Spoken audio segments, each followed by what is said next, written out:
Hello everyone and welcome back to our YouTube channel Skynova. আর আজকে আমরা নিয়ে চলে এসেছি তোমাদের যে আলো অধ্যায়ের সেকেন্ড পার্টটা, যেটা আমাদেরকে আলোর প্রতিসরণ, সেখান থেকে কি কি প্রশ্ন করতে হবে তার একটা সাজেশন লিস্ট নিয়ে। তো এখানে যে প্রশ্নগুলো আমরা বলে দিচ্ছি, এই 20টা প্রশ্ন যদি তোমরা পড়ে ফেলো, তাহলে এর বাইরে কোনো প্রশ্ন কিন্তু তোমার আলোর প্রতিসরণ থেকে আসতে পারবে না। যেহেতু এই চ্যাপ্টারটা আমি পড়াইনি, তাই জন্য এই চ্যাপ্টারের যে কোয়েশ্চেনগুলো আমি দিচ্ছি, এই 20টা প্রশ্নের আমি উত্তর কিন্তু তোমাদেরকে করে দেবো, যাতে তোমাদের যদি কোনো প্রবলেম থেকেও থাকে তাহলেও কিন্তু তোমরা সেই উত্তরের বেসিসে নিজেরা বুঝে নিতে পারো। আর আমি হালকা করে কোয়েশ্চেনগুলো একটু ডিসকাশনও করে দিচ্ছি, ঠিক আছে? তো আমি বেশি টাইম নেবো না, কম টাইমের মধ্যেই যে পার্টগুলো আমার মনে হবে যে তোমাদের একটু ভুল ভ্রান্তি হতে পারে, সেই পার্টগুলো একটু একটু করে বলে দেবো। ভিডিওটা শুরু থেকে শেষ অবধি দেখো, তাহলে বুঝতে পারবে যে কিভাবে তোমরা সাজেশনটাকে ইউটিলাইজ করবে, ঠিক আছে? তো চলো, প্রথমে আমরা বলে দিচ্ছি যে আমাদের এই যে মোট দেখবে আমাদের 20টা প্রশ্ন আছে। 22টা রয়েছে, কিন্তু কেন 20টা আমি বলে দেবো একটু পরেই। দেখো, প্রথম প্রশ্ন আমাদের কি বলছে, আলোর প্রতিসরণ।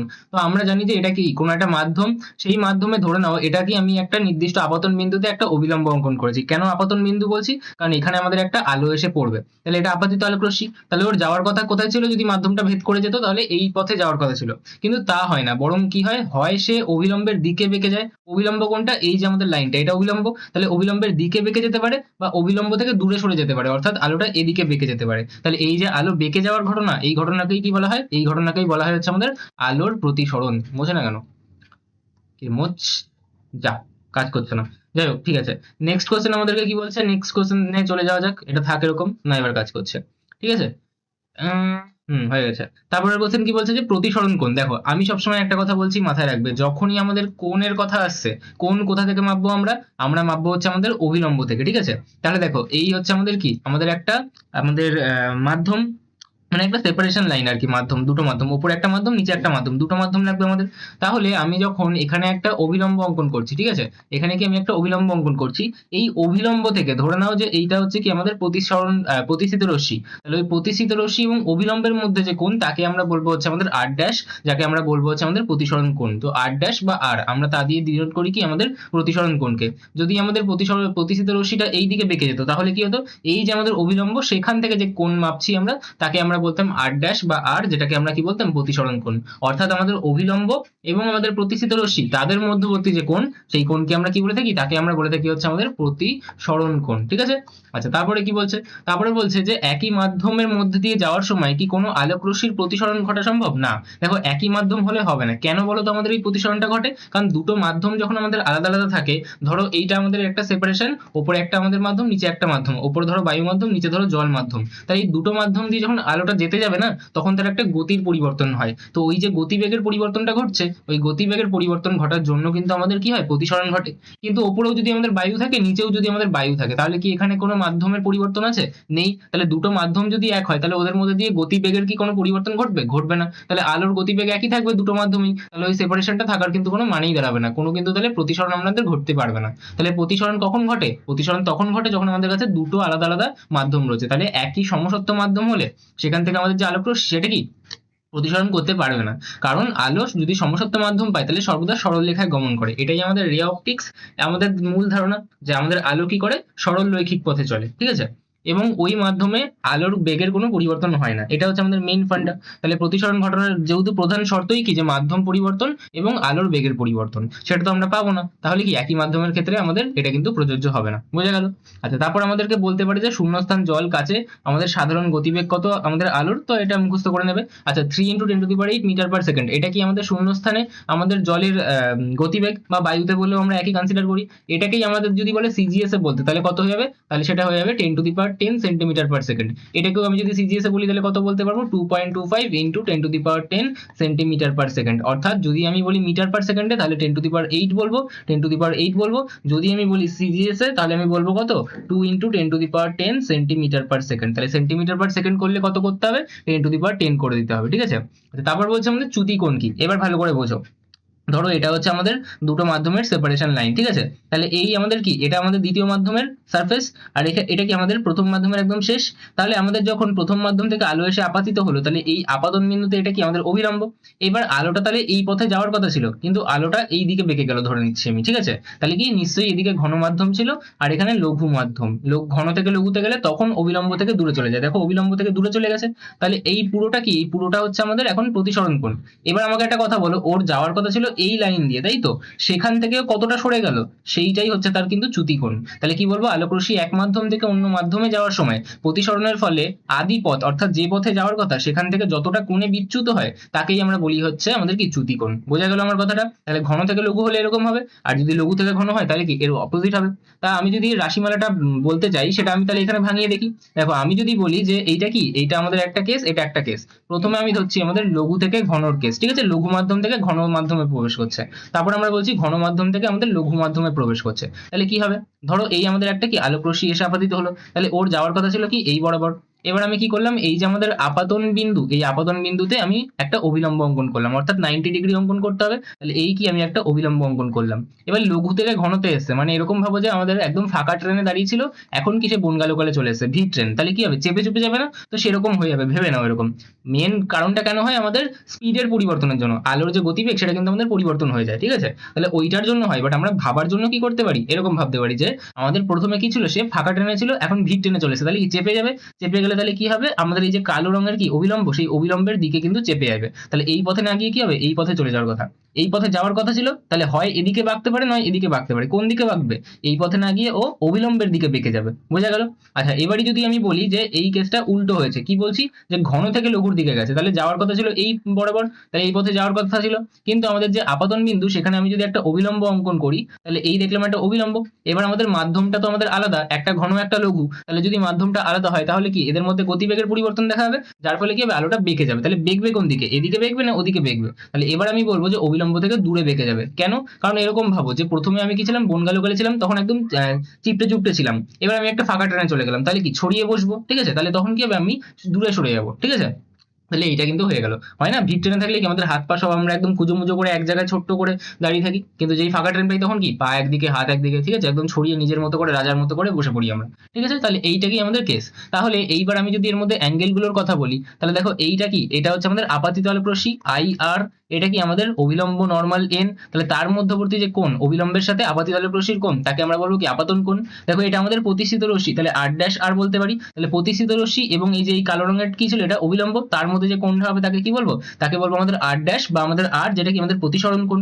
একইভাবে এটা কি হবে, আমাদের আপাতিত আলোক রশ্মির সাথে অবিলম্বের যে কোণ, এটা কি আমাদের আপাতিত আলোক রশ্মি, এটা কি অবিলম্ব, তার যে কোণ তাকে বলবো আপতন কোণ। এটা দেখো অবিলম্ব, আর এইটা কি আমাদের প্রতিষ্ঠিত রশ্মি, তাহলে এইটা কি আমাদের আর ড্যাশ বা আর, যা আমি বলতে পারি প্রতিসরণ কোণ। তাহলে এটা কি আমাদের আর ড্যাশ আর মানে প্রতিষ্ঠিত রশ্মি, আর প্রতিষ্ঠিত রশ্মির সাথে আমাদের যে অবিলম্বের কোণ তাকে আমি কি বলবো, প্রতিসরণ কোণ। এবার একটা আমাদের ভালো জিনিস যেটা আমাদের কাজে লাগে খুব, সেটা কি, সেটা হচ্ছে আমাদের চ্যুতি। দেখো আমাদের এই পথে যাওয়ার কথা ছিল, এই যে আমাদের এই পথটা, কিন্তু ও সরে এসছে এতটা, তাহলে এইটা কি, এইটা হচ্ছে তার চ্যুতি। বোঝা গেল কতটা সরে এসছে। আবার দেখো এখানে এই পথে যাওয়ার কথা ছিল, কিন্তু ও সরে গেছে এতটা, তাহলে এইটা কি, এটা হচ্ছে আমাদের চ্যুতিকোণ, ঠিক আছে? এই ক্ষেত্রে চ্যুতিকোণ কত আসে, এই ক্ষেত্রে চ্যুতিকোণ আসে আই বিয়োগ আর, ঠিক আছে? দেখো এই কোণটা আর এই পুরো কোণটা কিন্তু আমাদের আমাদের কি হচ্ছে, আমাদের একান্তর কোণ হচ্ছে। তাহলে সেই হিসেবে আমি কি বলতে পারি যে আই থেকে আমি যদি আর ড্যাশ বাদ দিই তাহলে ডেল্টা পেয়ে যাবো। তাহলে ডেল্টা কি হয়, আই মাইনাস আর। আর এই ক্ষেত্রে কি হয়, এই ক্ষেত্রে আমি যদি ডেল্টা বার করতে চাই তাহলে ডেল্টা আসবে আমাদের আর মাইনাস আই করে। বোঝা গেল? তাহলে এটাই হয়ে গেল কি আমাদের চ্যুতিকোণের রাশিমালা। এটা কিন্তু আমাদের জন্য বেশি ইম্পর্টেন্ট, ঠিক আছে? তাহলে ওইটাই এখানে দেওয়া আছে। তো এই কোশ্চেনটা আমাদের হয়ে যাবে। তারপর বলছে আলোক রশ্মি লঘু মাধ্যম থেকে ঘন মাধ্যমে গেলে আপতন কোণ প্রতিসরণ কোণের মধ্যে কোনটা বড় হবে। অবভিয়াসলি এখানে কি বুঝতে পারছো যে এইখানটায় কি হবে, এখানে আমাদের দেখো আপতন কোণটা কিন্তু বড় আর প্রতিসরণ কোণটা কিন্তু আমাদের ছোট। আর আমাদের ঘন থেকে লঘুতে গেলে আমাদের প্রতিসরণ কোণটা বড়, আপতন কোণটা কিন্তু ছোট, ঠিক আছে? আচ্ছা তারপর এগুলো তো হয়ে যাবে আমাদের। তারপর বলছে প্রতিসরণের সূত্র। দেখো আমি সবসময় বলছি যে ছবি এঁকে নাও তুমি, কি দেখো এটা কি আমাদের একটা মাধ্যম, তাহলে এটা প্রথম মাধ্যম, এটা আমাদের দ্বিতীয় মাধ্যম। তাহলে একটা মাধ্যম আর একটা মাধ্যমের যে আমি বিভেদ তল, সেখানে যদি একটা আলো এসে আপাতিত করি, তাহলে এটা কি আমাদের আপাতিত আলোক রশ্মি। এই আপাতিত আলোক রশ্মির আপাতন বিন্দুতে আমি কি করছি, একটা অভিলম্ব অঙ্কন করছি। তাহলে কি কি কম্পোনেন্ট আসলো, একটা হচ্ছে আমাদের আপাতিত আলোক রশ্মি, একটা আপাতন বিন্দুতে অঙ্কিত অভিলম্ব, এবং আরেকটা কি হবে, একটা আলো আমাদের বেঁকে যাবে, হয় ওরকম ভাবে বেঁকে যেতে পারে, নয় এরকম ভাবে বেঁকে যেতে পারে। আমি যে কোনো একটা কেস কনসিডার করলাম। তাহলে এটা কি আমাদের প্রতিষ্ঠিত রশ্মি। তাহলে তিনটে কম্পোনেন্ট থাকলো। আমি বলবো যে কোন দুটি মাধ্যমের বিভেদ তলে আপাতিত আলোক রশ্মি, আপাতিত আলোক রশ্মি ওই আপাতন বিন্দুতে অঙ্কিত অবিলম্ব এবং প্রতিষ্ঠিত রশ্মি পরস্পর একই সমতলে থাকে। তাহলে তিনটে কম্পোনেন্টের নাম বলবো, তারপর বলবো যেটা একই সমতলে থাকে, ঠিক আছে? তাহলে কি আপাতিত আলোক রশ্মি, প্রতিসিত রশ্মি এবং আমাদের যে আপতন বিন্দুতে অঙ্কিত অভিলম্ব, সেই তিনটে কি আমাদের সর্বদা একই সমতলে থাকে। ব্যাস এটাই। তারপর আমাদের দ্বিতীয় সূত্র কি, সেটাই হচ্ছে আমাদের স্নেলের সূত্র। দেখো এই কোয়েশ্চেনটা আর এই কোয়েশ্চেনটা সমান, তার মানে এই দুটো একই কোয়েশ্চেন। তাই আমি বলছিলাম যে 22টা আছে, বাট টেকনিক্যালি কিন্তু আমাদের 20টা প্রশ্ন। আর লাস্টের কোয়েশ্চেনটা আমি বলে দেবো যে ওটা কিন্তু আসার চান্স একদমই নেই, তাই ওটাকে তোমরা চাইলে ডিসকারেজ করতে পারো, ঠিক আছে। আচ্ছা তারপর কি, তারপর আমাদের বলছে স্নেলের সূত্র। দেখো দেখো স্নেলের সূত্র কি, দেখো আমাদের যদি বলি যে আমাদের এরকম কি, এটা একটা দুটো মাধ্যম, তাহলে এটা আমাদের প্রথম মাধ্যম, এটা আমাদের দ্বিতীয় মাধ্যম, ঠিক আছে। এটা আমাদের কি মাধ্যম নাম্বার 1, এটা আমাদের কি মাধ্যম নাম্বার 2। তাহলে প্রথম মাধ্যম থেকে দ্বিতীয় মাধ্যমে আমাদের আলো এসে পড়বে। তাহলে ধরো প্রথম মাধ্যম থেকে আলো এসে পড়লো, এটা কি আমাদের আপতন বিন্দু। তাহলে আলো যাওয়ার কথা ছিল কি, যাওয়ার কথা ছিল এই পথে, তাই তো। কিন্তু ও কি হলো, আলো আমাদের বেঁকে গেল, ধরে নাও এই পথে বেঁকে গেল, ঠিক আছে। তাহলে এটা কি কেস হবে, এই দিকে বেঁকে যাচ্ছে, অর্থাৎ অবিলম্বের দিকে বেঁকে যাচ্ছে, তার মানে নিশ্চয়ই ও কিন্তু লঘু থেকে ঘনতে এসেছে, তার মানে নিশ্চয়ই এটা আমাদের লঘু মাধ্যম, আর এইটা কিন্তু আমাদের ঘন মাধ্যম, ঠিক আছে। তাহলে এইটা কি, এটা হচ্ছে আমাদের আপাতিত আলোক রশ্মি, এটা আমাদের কি প্রতিসিত আলোক রশ্মি, আর এটা কি আমাদের অবিলম্ব, ঠিক আছে।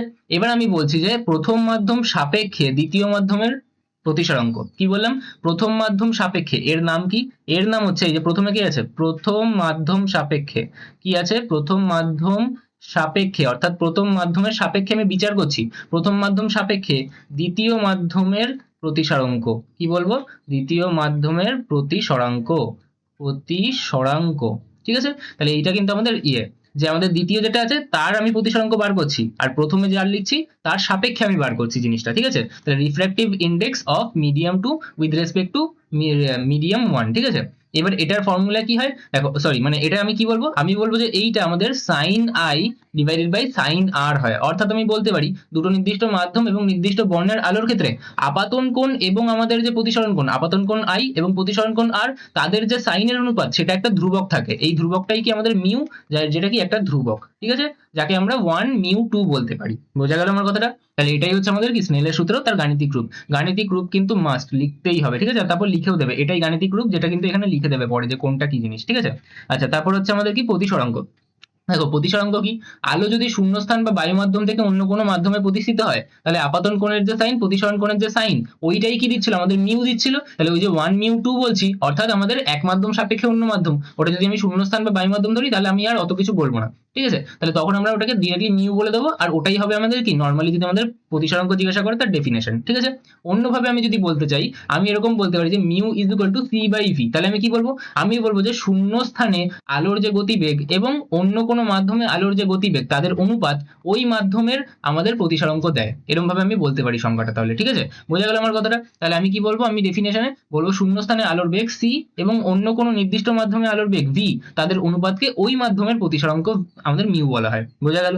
আচ্ছা তারপর কি, তারপর আমাদের বলছে দুটি সমজাতীয় রাশির যেহেতু এটা অনুপাত, তাই কিন্তু একক নেই। দেখো মিউ কি, মিউ হচ্ছে আমাদের সি বাই ভি, তাহলে সি কি আমাদের মিটার পার সেকেন্ডে আসবে, ভিও কি আমাদের মিটার পার সেকেন্ডে আসবে, দুটোই তাহলে কেটে যাবে, অর্থাৎ এর কিন্তু কোনো একক থাকবে না। এটা একটা ইম্পর্টেন্ট জিনিস। আচ্ছা তারপর কি, তারপর বলছে আমাদের পরম প্রতিসরাঙ্ক আপেক্ষিক প্রতিসরাঙ্কের মধ্যে পার্থক্য কি। দেখো পরম প্রতিসরাঙ্ক যখন বলবে, পরম মানে অ্যাবসলিউট, মানে আমি কাউকে একটা আমাদের প্রমাণ ধরে ফেলি, যেরকম ধরো এসটিপি প্রমাণ ঘন, প্রমাণ টেম্পারেচার অর্থাৎ উষ্ণতা, এবং প্রমাণ আমাদের কি প্রেসার বা চাপ। তাহলে সেই ক্ষেত্রে আমরা কি ভাবি, সেই ক্ষেত্রে আমরা ভাবি যে আমি কোনো একটা মানকে স্ট্যান্ডার্ড ধরে নিয়ে নির্দিষ্ট করে দিচ্ছি। তেমনি ভাবে আলোর যে গতিবেগ, সেটাকে এখানে আমার সমস্ত প্রতিসরণের কথাই আমরা বলছি, তো যে আমাদের আলোর গতিবেগটা মাধ্যম সাপেক্ষে বদলে যাচ্ছে বলে আমাদের প্রতিসরণ ঘটছে। তো আমাদের কোনো একটা মাধ্যমকে এমন ধরতে হবে যে মাধ্যমটাকে আমি স্ট্যান্ডার্ড কনসিডার করব, সেটা হচ্ছে আমাদের শূন্যস্থান। শূন্যস্থানে আলোর বেগকে আমরা একটা স্ট্যান্ডার্ড মান ধরি, যেটাকে আমরা সি দিয়ে ডিনোট করি, যেটা কত, যেটা হচ্ছে আমাদের 3 × 10⁸ মিটার পার সেকেন্ড, তাই তো। তাহলে এটাকে আমি একটা স্ট্যান্ডার্ড কনসিডার করছি।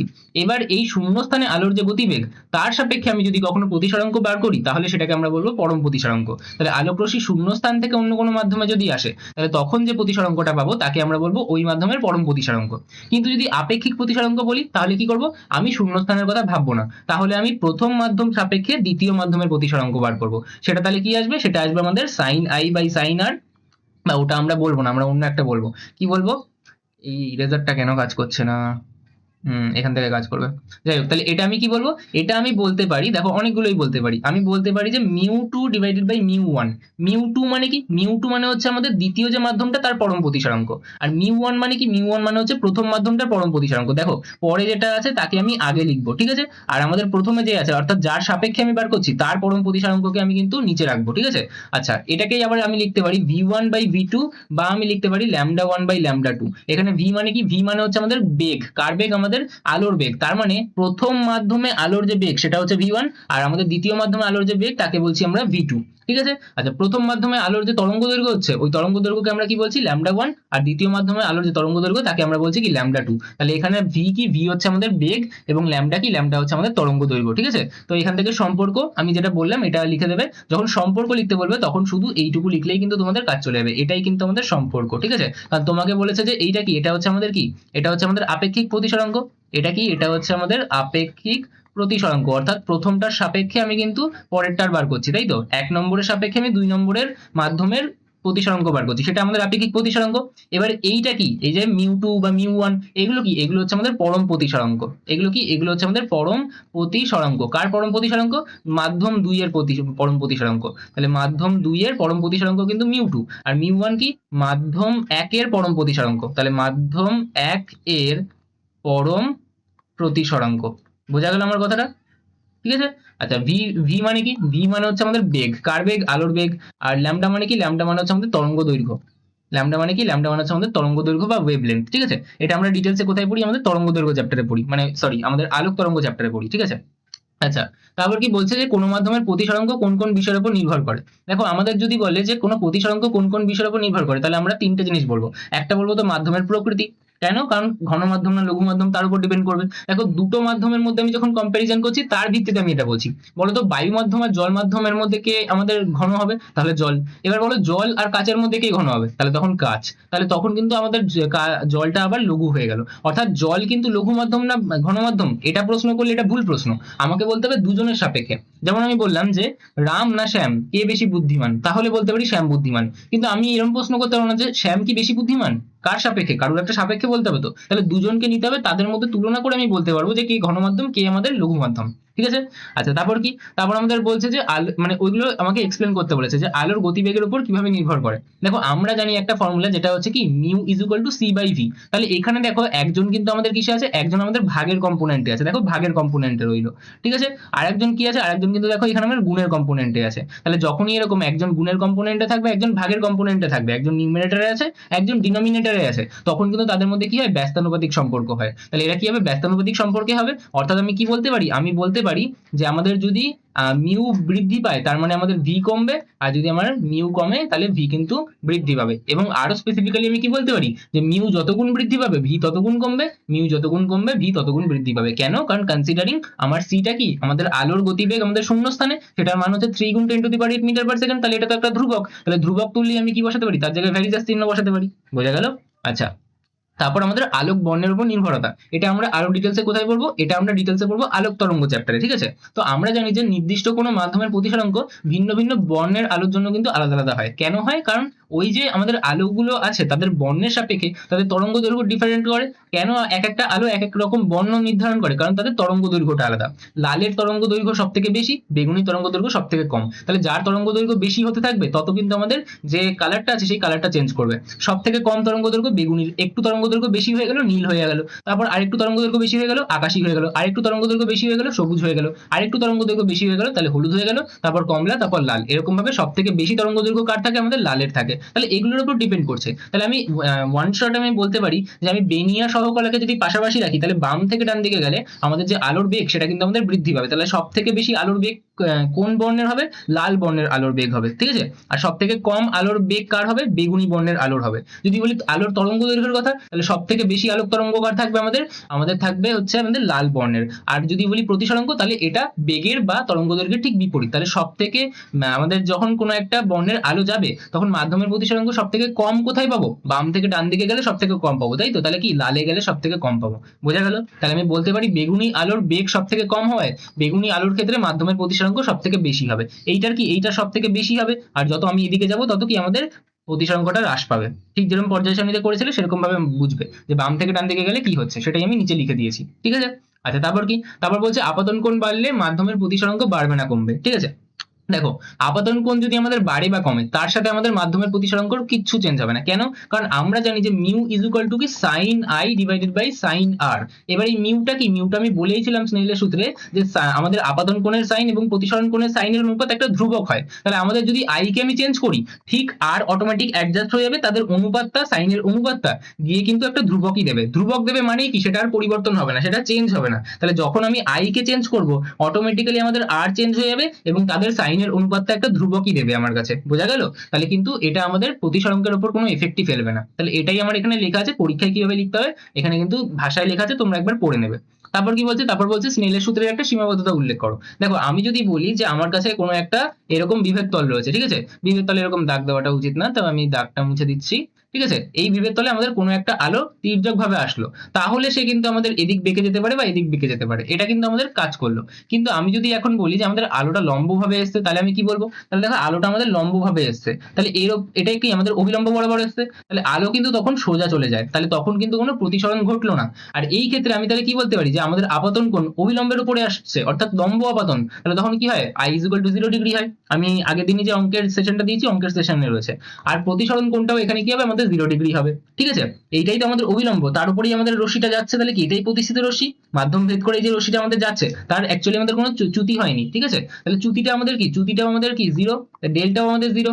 এটা কি চ্যুতি কোণ, আর এটা কি আমাদের প্রতিসরণ কোণটা আমাদের 0। তাহলে আমি যদি টেকনিক্যালি বলি যে আমি সাইন আই বাই সাইন আর বার করতে চাই, তাহলে সাইন আই মানে কি, সাইন 0 ডিগ্রি, সাইন আর মানেও কি, সাইন 0 ডিগ্রি। তো সাইন 0 ডিগ্রির মান হচ্ছে 0, সাইন 0 ডিগ্রির মান হচ্ছে 0, তাহলে 0/0। এবার দেখো, 0/1 এটা অ্যালাউড, 0/2 এটাও অ্যালাউড, 0/3 এটাও অ্যালাউড, 0/1000 সেটাও অ্যালাউড, কিন্তু 1000/0 এটা কিন্তু অ্যালাউড নয়। অর্থাৎ আমি কিন্তু কখনো ভাগে শূন্য রাখতে পারি না, তাহলে ম্যাথামেটিক্সে সেটা একটা অসংজ্ঞাত ভ্যালু দেয়। ঠিক আছে, আর ফিজিক্স কেমিস্ট্রিতে আমরা কি করি, ওটাকে ইনফাইনাইট কনসিডার করি। বাট প্রতিসরাঙ্ক তো একটা ধ্রুবক মান, সেটা এই সব জিনিসগুলো হবে কি করে, বা সেটা অসংজ্ঞাত হবে কি করে? তার মানে আমাদের যে স্নেলের সূত্রটা আছে সেটা কিন্তু এই ক্ষেত্রে ভ্যালিড হয় না। আমার কথাটা বোঝা গেল? তাহলে স্নেলের সূত্রের সীমাবদ্ধতাই এটা, যে যখন দুই মাধ্যমের বিভেদ তলে কি হয়, আমাদের লম্বভাবে আপাতিত হয় আলোক রশ্মি, অর্থাৎ লম্ব আপাতন ঘটলো, তখন স্নেলের সূত্র কিন্তু আমাদের প্রযোজ্য হয় না, বা আমাদের প্রতিসরণের যে দ্বিতীয় সূত্র, যার নামটাই স্নেলের সূত্র, সেটা কিন্তু প্রযোজ্য হয় না। কেন, সেটা আমি লিখে দিয়েছি নিচে। ঠিক আছে, তাহলে এইভাবে কিন্তু আমাকে লিখতে হবে। যদি বলে আলোক রশ্মি সমান্তরাল কাচ ফলকের উপর আসলে লম্বভাবে আপাতিত হচ্ছে, তাহলে ওই একই কেস, তাহলে এক্ষেত্রেও আমি একই উত্তর দেবো যে আমাদের সাইন আই বাই সাইন আর করলে কি 0/0 হয়, যেটা কিন্তু প্র্যাকটিক্যালি পসিবল নয়। বোঝা গেল? আচ্ছা, তারপরে একটা কোয়েশ্চেন আসতে পারে যে কাচ ফলকে সরণের ফলে আলোক রশ্মির চ্যুতি হয় না কেন, ব্যাখ্যা করতে। দেখো, আমাদের যে আয়তকার সমান্তরাল কাচ ফলক আছে, নামেই কি বলছি, সমান্তরাল কাচ ফলক, তাহলে ওখানে কি হয়, আলো দুবার প্রতিসরণ ঘটে। ঠিক আছে, প্রথমবার বায়ু থেকে যখন কাচে যায় তখন একবার ঘটে, তারপর কাচ থেকে আবার যখন বায়ুতে যায় তখন একবার ঘটে। যেহেতু এই ফলকের বিপরীত তলগুলো পরস্পর সমান্তরাল, বলেই দিচ্ছি তো আয়তকার সমান্তরাল, তাই প্রথম তলে যে আলোক রশ্মির আপতন কোণ, সেটা আমাদের দ্বিতীয় তল থেকে যে নির্গমন কোণ, সেটা কিন্তু আমাদের সমান হয়। অর্থাৎ আমি বলতে পারি যে I1 আর I2 সেটা কিন্তু আমাদের সমান। তাহলে আমি একটা I ধরে নিলাম, তাহলে ধরি I1 I2 is equal to কি I। এর ফলে আপাতিত যে রশ্মি আছে এবং নির্গত রশ্মি আছে পরস্পর সমান্তরাল ভাবে চলে। এবার যেহেতু এরা পরস্পর সমান্তরাল ভাবে চলে, তাই এদের ক্ষেত্রে কিন্তু আমরা কোনরূপ আমাদের চ্যুতি দেখতে পাই না, কোনো কৌণিক চ্যুতি হয় না, কেবল আমাদের পার্শ্ব সরণ ঘটে। বোঝা গেল আমার কথাটা? তাহলে চ্যুতি কোণ আমি এমনিও এরকম ভাবে দেখাতে পারি যে I1 মাইনাস I2 আমি করে কি 0 আনছি। ঠিক আছে, আচ্ছা যাই হোক, এবার হচ্ছে আমাদের কাচের স্ল্যাব আর প্রিজমের মধ্যে পার্থক্য কি, এটা অতটা ইম্পর্টেন্ট নয় তোমাদের জন্য। ঠিক আছে, তো আমি এক্সপ্লেন করছি না, এটা এমনিও তোমাদের মুখস্থ করার জিনিস, তো একবার পড়ে নেবে জাস্ট। আর বাকি তোমরা যদি একটু চাও তো গুগলে সার্চ করে ছবিটা দেখবে, তাহলে একটু বেটার বুঝতে সুবিধা হবে। হ্যাঁ, বিচ্ছুরণের পয়েন্টটা একটু ভালো, যে স্ল্যাব সাদা আলোর বিচ্ছুরণ ঘটিয়ে বর্ণালী তৈরি করতে কিন্তু পারে না, কিন্তু প্রিজম কিন্তু আমাদের যখন বিচ্ছুরণ ঘটায় তখন 7টা বর্ণের বর্ণালী সৃষ্টি করে। ঠিক আছে, যেটা আমাদের কি বেনিয়া সহকলা। ঠিক আছে, তো এটা একটা পয়েন্ট যেখান থেকে কিন্তু আমাদের সত্য মিথ্যা টাইপের কোশ্চেন আসতে পারে, যে স্ল্যাব সাদা আলোর বিচ্ছুরণ ঘটিয়ে বর্ণালী তৈরি করতে পারে, সত্য না মিথ্যা, তখন বলবো মিথ্যা, এরকম কোশ্চেন আসতে পারে। ঠিক আছে, বাকি এরকম ভাবে তোমরা একবার পড়ে নেবে। আলোর বিচ্যুতিটাও আমরা কি বলবো, যে আমাদের স্ল্যাব রয়েছে তার মধ্যে কৌণিক বিচ্যুতি কিন্তু ঘটে না, শুধুমাত্র কি পার্শ্ব সরণ ঘটে, তাহলে এটা আমাদের মাথায় রাখতে হবে। আর প্রিজমের মধ্যে কি কৌণিক চ্যুতি ঘটে এবং রশ্মি ভূমির দিকে কিন্তু বেঁকে যায়, এইটা আমাদের একটু মাথায় রাখতে হবে। বাকি প্রথম পয়েন্টটা আমাদের মনে রাখার জিনিস। আচ্ছা, তারপর হচ্ছে আমাদের প্রিজমের বেশ কিছু কম্পোনেন্টস, এটাও আমাদের জাস্ট মাথায় রাখতে হবে। ছবি দেখবে, ছবি থেকে একটু পয়েন্টিংটা দেখে রাখবে। এখান দেখো তোমাদের কোয়েশ্চেন আসার চান্সেস নিয়ারলি নেই। হ্যাঁ, কোন কোয়েশ্চেনটা আসতে পারে, এটা অলরেডি তোমাদের PYQ এর কোয়েশ্চেন, যে কটা আমাদের আয়তকার তল আছে। ঠিক আছে, এবার যারা প্রিজমের ছবি দেখেছো, বা একটু আমি একে দেখাচ্ছি, ধরো এরকম প্রিজম থাকে। ঠিক আছে, তাহলে এই সামনের দিকে একটা তল, পিছনের দিকে একটা তল, এই পাশের একটা তল, এই পাশের একটা তল, আর এই নিচে একটা তল, তাহলে মোট কতগুলো তল হলো, দেখো সামনে পিছনে দুটো, এপাশে এপাশে দুটো দুটো চারটে, আর নিচের একটা, তাহলে কত হলো? 5টা তল হলো। তাহলে আমাদের যেটা আমাদের কি ট্রায়াঙ্গুলার প্রিজম, সেটাতে কি হয়? 5টা কিন্তু মোট তল থাকে। তাহলে মোট 5টা তল থাকে, যার মধ্যে 3টে আয়তকার তল থাকে, ঠিক আছে। আর আমাদের কি হয়? দুটো প্রতিসারক, তার মধ্যে দুটো প্রতিসারক তল আর একটা ভূমি হয়, এবং দুটো কি হয়? আমাদের ত্রিভুজাকার তল হয়, ঠিক আছে। দেখো ত্রিভুজাকার তল কোনটা? এই যে এই সামনে আর পিছনেরটা, এই দুটো কি ত্রিভুজাকার তল। দেখো এই পাশেরটা এই পাশেরটা, এই দুটো কি আমাদের আয়তকার তল, আর নিচেরটাও কি আয়তকার তল। তার মধ্যে এইটা আর এইটা কি আমাদের প্রতিসারক তল, আর নিচেরটা কি আমাদের ভূমি। এটা আমাদের বুঝতে হবে, ঠিক আছে। তো এইটা কিন্তু আমাদের জন্য ভেরি ভেরি ইম্পর্টেন্ট, অলরেডি এটা আমাদের PYQ-তেও এসছে, ঠিক আছে। তারপর আমাদের দুটো আছে প্রমাণ।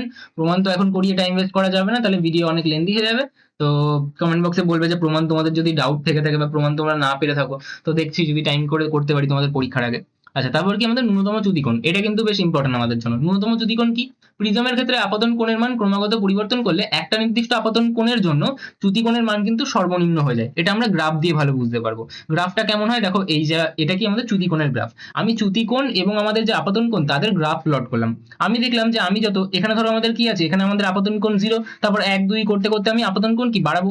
এবার আমি যত আপতন কোণ বাড়াচ্ছি ধীরে ধীরে কিন্তু আমাদের চ্যুতিকোণ কমছে কমছে কমছে কমছে করতে করতে একটা নির্দিষ্ট আপতন কোণ চলে আসলো, যেটাকে আমরা I0 বলছি। ওই আপতন কোণে কিন্তু আমাদের চ্যুতিকোণের ভ্যালুটা কমতে কমতে একদম সর্বনিম্ন হয়ে গেল। তাহলে এটাকে আমরা কি বলছি? এটাকে বলছি হচ্ছে আমাদের চ্যুতিকোণ, সর্বনিম্ন চ্যুতিকোণ, ঠিক আছে, ন্যূনতম চ্যুতি। এবার তারপরে আবার দেখলাম যে ওই কোণটা আবার যখন পেরিয়ে গেল তখন কিন্তু আবার আমাদের চ্যুতিকোণ বেড়ে গেল। তাহলে আমি বলতে পারি যে আপতন কোণ বৃদ্ধি পেলে কি হয়? প্রথমে আমাদের চ্যুতিকোণ কমতে থাকে, তারপর একটা টাইমে এসে ন্যূনতম হয়, তারপর আবার বাড়তে থাকে। তাহলে প্রথমে চ্যুতিকোণ কমে, তারপর চ্যুতিকোণ বাড়ে যখন আপতন কোণ বৃদ্ধি পায়। বোঝা গেল? এটাও কিন্তু আমাদের MCQ হতে পারে যে আপতন কোণ বৃদ্ধিতে চ্যুতিকোণ কিভাবে পরিবর্তন হয়, প্রথমে কমে তারপর বৃদ্ধি পায়, ঠিক আছে। তাহলে এটা আমি বুঝিয়ে দিলাম যে আমাদের এটা তো হয়ে গেল, গ্রাফ থেকেই বুঝিয়ে দিচ্ছি, একবার সংজ্ঞাটা পড়ে নেবে। তারপর বলছে অবস্থান, অবস্থানও ওরকমই, ঠিক আছে, সংজ্ঞা পড়ার মতো। তারপর হচ্ছে আমাদের প্রিজমের ন্যূনতম চ্যুতিকোণের বৈশিষ্ট্য। দেখো আমাদের যখনই প্রিজমের ন্যূনতম চ্যুতিকোণ হয় তখন আমরা না একটা সিমেট্রি দেখতে পাই ওখানে, ঠিক আছে। সিমেট্রি মানে কি? সিমেট্রি মানে কিছুই না, এই যে আমাদের একটা কি প্রিজমের ধরো এই তলটা আমি আঁকলাম, তাহলে এখান থেকে আমাদের যে আলোটা আসলো, তারপর কি এই আমাদের গেল, তারপর এরকম ভাবে বেরিয়ে গেল, এরকমই আমাদের হয়তো ছবি। এখানে আমাদের অভিলম্ব, এখানে আমাদের অভিলম্ব, এরকম হয় ছবি। তাহলে এই যে আমাদের এখানে I1 থাকে, যেটা আমাদের কি আপতন কোণ, প্রথম যে প্রতিসারক তল সেখানে, আর এইটা কি আমাদের নির্গমন কোণ। এই দুপাশের যে জিনিসটা, এই দুটো কি আমাদের একদম দুপাশে রয়েছে না, এই দুপাশের জিনিসগুলো একদম সেম হয়ে যাবে, তার মানে কি প্রতিসম হয়ে যাবে, অর্থাৎ সিমেট্রি হয়ে যাবে। তাহলে I1 আর I2 কি বলতে পারি আমি? সেম হয়ে যাবে। আবার দেখো এই ভিতরের কোণটা আমাদের R1 আর এই ভিতরের কোণটা আমাদের R2 হয়, তাহলে ওই দুটো কোণও কিন্তু আমাদের সেম হয়ে যাবে। আবার এই লাইনটা আর এই লাইনটা কি হয়? আমাদের ভূমির সমান্তরাল হয়ে যায়, তাহলে এই লাইনটা ভূমির সমান্তরাল হয়ে যাবে, ঠিক আছে। তাহলে এই জিনিসগুলো আমরা বলবো আমাদের বৈশিষ্ট্যের মধ্যে। তাহলে আপাতিত আলোক রশ্মি নির্গত রশ্মি প্রিজমের সাপেক্ষে আমাদের প্রতিসম হয়ে যায়। এবার যেহেতু এখানে I1 আর I2 আমাদের সেম, ওটাকে আমি I ধরতে পারি, ঠিক আছে। আমি ধরে নিলাম যে দুটোর মান কি আমাদের I। তাহলে আমি যদি আমাদের ডেল্টার মান বের করি, তাহলে ওটা কি হয়? I1 প্লাস I2 মাইনাস এ। তাহলে I1 এর জায়গায় কত বসাবো? I। I2 এর জায়গায় কত বসাবো? I বিয়োগ a। তার মানে ফর্মুলা কি হয়ে গেল? 2I মাইনাস a, যেটা কিন্তু এই যে এখানটায় লেখা আছে। বোঝা গেল আমার কথা? তাহলে এটা তোমরা পড়ে নিতে পারবে। তারপর কি বলছে? তারপর বলছে আমাদের প্রিজমে আপতন কোণের মান ক্রমাগত বাড়ালে বিচ্যুতি কোণের মান কিরূপ হবে। তাহলে আমি কি বলছি? যে প্রথমে আমাদের কি হবে? প্রথমে আমাদের কমবে। তাহলে কি হবে? প্রথমে কমবে, প্রথমে কমবে, তারপর আবার বাড়বে। তাহলে কি বলবো? তারপর বাড়বে। কেন আমি এটা শর্টে লিখে দিলাম? কারণ এটা কিন্তু তোমাদের MCQ-তে আসতে পারে, ঠিক আছে। তাহলে আপতন কোণের মান যদি আমি ক্রমাগত বাড়াই, তাহলে প্রথমে আমাদের চ্যুতিকোণ কমবে, তারপর ন্যূনতম হবে, তারপর ন্যূনতম হওয়ার পর কিন্তু সেটা আবার বাড়তে শুরু করবে। বোঝা গেল? আচ্ছা, তাহলে গ্রাফটা কেমন হয়? গ্রাফটা আমাদের ইউ আকৃতির বক্ররেখা কিন্তু হয়ে যায়, ঠিক আছে। আচ্ছা, তারপর আর কি আছে? এটা কিন্তু তোমাদের সিলেবাসে তেমন ভাবে নেই, তো এটা তোমাদের সহায়িকাতে পেয়ে যাবে যদিও। তো এইটা তোমাদের আসার চান্সেস খুব কম আছে, বাট একবার পড়ে রাখবে, ঠিক আছে। তো এটা আমি আলাদা করে আর মেনশন করছি না, এটা তোমাদের কিন্তু আসতে পারে পরীক্ষায়, বাট আসার চান্সেস খুবই লেস, ঠিক আছে। তো thank you all for attending this lecture. বলবে যে এইরকম ভাবে সাজেশনটা দিলে কি তোমাদের সুবিধা হয় কি হয় না, তো আমি যদি টাইম পাই তাহলে এরকম ভাবে করে দেবো। আমি জানি যে তোমাদের আলোর চ্যাপ্টার নিয়ে অনেকের প্রবলেম থাকতে পারে, অনেকের সাজেশন ভিডিওতে কয়েকজন বলেও ছিল যে আর কি সাজেশনের অ্যান্সার গুলো করে দিলে ভালো হয়। তো আমি ভাবলাম যে এটা যেহেতু আমার পড়ানো নেই, আলোর প্রতিফলনটা আমার যে চ্যানেল আছে তাতে ওয়ান শটে পড়ানো আছে, তো আমি ভাবলাম যে এটা যখন পড়ানো নেই তাই এটার অ্যান্সার অন্তত করে দিই। তো তাই জন্য আমি অ্যান্সারটা করে আনলাম। তো বলবে যে কেমন লাগলো। আর PDF আমি টেলিগ্রাম চ্যানেলে দিয়ে দেবো, তাই টেলিগ্রাম চ্যানেলে জয়েন করে যাবে PDF পাওয়ার জন্য। সেখান থেকে আমি ভাবছি দুটো PDF দিয়ে দেবো, একটা অ্যানোটেড PDF যার মধ্যে আমি যে লেখাগুলো লিখেছি সেগুলোও থাকবে, আর একটা আমাদের ফ্রেশ PDF যেটা চাইলে তোমরা প্রিন্ট আউট করে সেখান থেকে কিন্তু পড়তে পারো চাইলে। তো আমি দুটোই দিয়ে দেবো। তো ওটা পাওয়ার জন্য টেলিগ্রাম চ্যানেল জয়েন করে নেবে। দেখা হবে নেক্সট সেশনে। আজকের জন্য এটুকুই, টাটা।